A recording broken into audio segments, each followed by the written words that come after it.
Hey everybody, this is Jim at FreeChartVideos.com. It is April 28th after the close on a Thursday late afternoon here in Atlanta. We survived the tornadoes, and our thoughts and prayers go out to those who lost their lives in the southeast. Alabama was really badly hit, perhaps the worst series of storms and tornadoes to come through Alabama in history. So anyway, we didn't get much here. I'm just north of Atlanta. It went north of us, part of it that was really bad, and then another bad section went south, and we were just kind of right in the middle. We were just got a little bit of rain. So anyway, look, this is the S&P update where we use time-honored techniques to understand modern markets. And we're all grown-ups here, but I'll say it again. This video is for educational purposes only, and it is not intended to be used as any form of investment advice. I can draw lines on charts, but you have to draw your own conclusions from your own due diligence and make investment decisions that are suitable for your financial situation. I am not a licensed professional. So let's look at the charts. Okay, here is a 2-hour chart where I'm reminding you again of this inverse head and shoulders pattern that broke out and has been confirmed 2 days now. This is definitely a breakout move, and this is we have not yet had a pullback from this move. So this is what I'm going to do. We're going to just kind of talk briefly about this little channel that's headed up here, see what it might tell us. But also want to give you a heads up. It's Thursday, the 28th. Tomorrow I will be doing a video. This is the video, call it video off or video special or whatever. And what I'm going to be doing this time is a little different. I don't know where the S&P is going to be tomorrow. We'll talk about that in just a second, but I can tell you this, that head and shoulders patterns have 3 criteria for where the textbook trade should be placed in that pattern. So this is what I'm going to do. This weekend I'm going to have the video offer. It's going to be kind of a lesson in where you place the trade as it relates to an inverted head and shoulders pattern.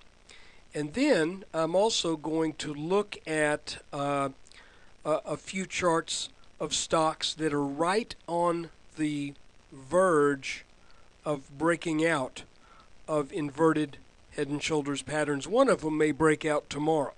It's that close. And a couple of these I've mentioned in the past. I think one of them actually was in a video that I did prior.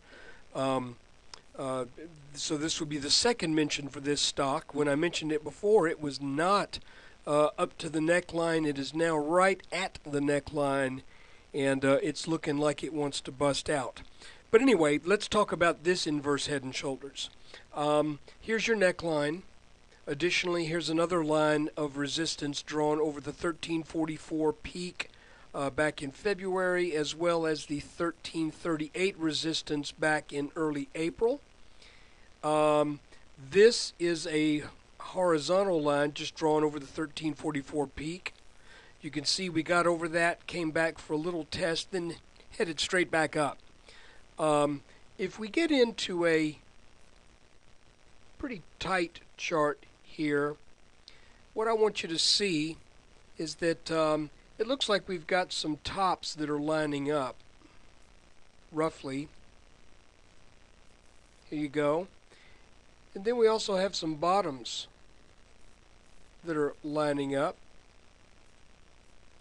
And what does that look like? Well, that looks like an ascending wedge. And what's the rule? Let me just massage this a little bit, make sure I get that right. What's the deal with an ascending wedge? Well, this is actually called let's just call it an ascending wedge. Some people will call them a bear wedge because a lot of times these will form after a swift downward move. So you'll have a sharp sell-off and then a little rise in price, but it makes this wedge pattern, and then once it breaks out of the wedge, the selling continues. However, there are times when you get a little wedge shape or a wedged channel on a breakout where it kind of gives you a little telegraph about, well, this is about where the breakout is going to end, and we're going to set up for a pullback. So it's very possible that this is what this pattern is telling us. So what do we look for? Well, we look for an inability for this to get over this top line. I say that because there are times when you see this pattern and you think, wow, you know, this is a really bad wedge, but then all of a sudden prices head up and you find out, no, really what this was an ascending channel, and we just haven't made that move appear yet. Okay? That is still a possibility with this pattern.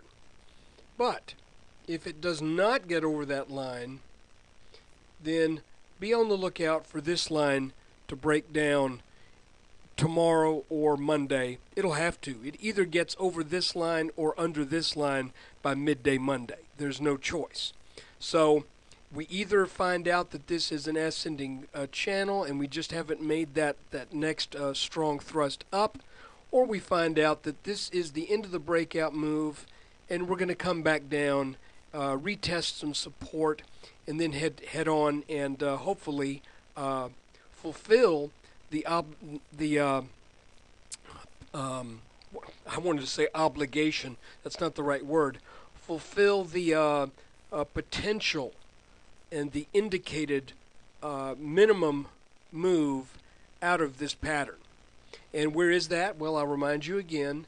You measure the depth of the head from the neckline to the bottom of the head. Then you add that on to the point of the breakout. And like I said before, in this case, we end up with about 1430, roughly. High 1420s, 1430. So, there you have it. That is the S&P update for the day. You know, again, this pattern tells me now that we're looking for roughly, let's call it 1425 to 1430. We're looking for that area. We've got a reason to expect it.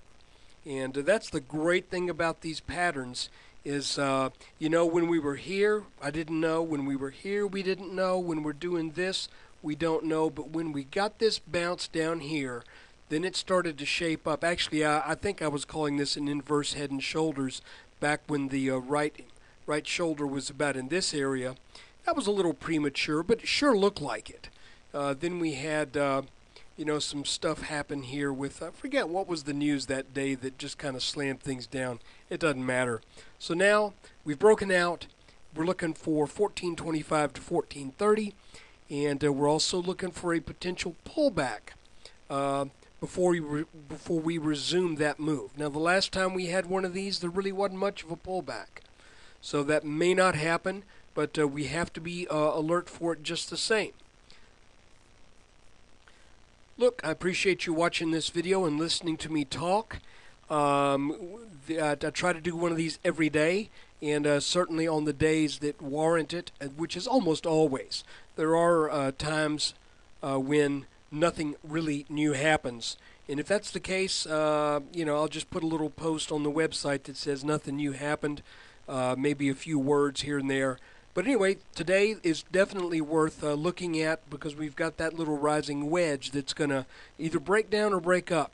So let's keep our eyes on that.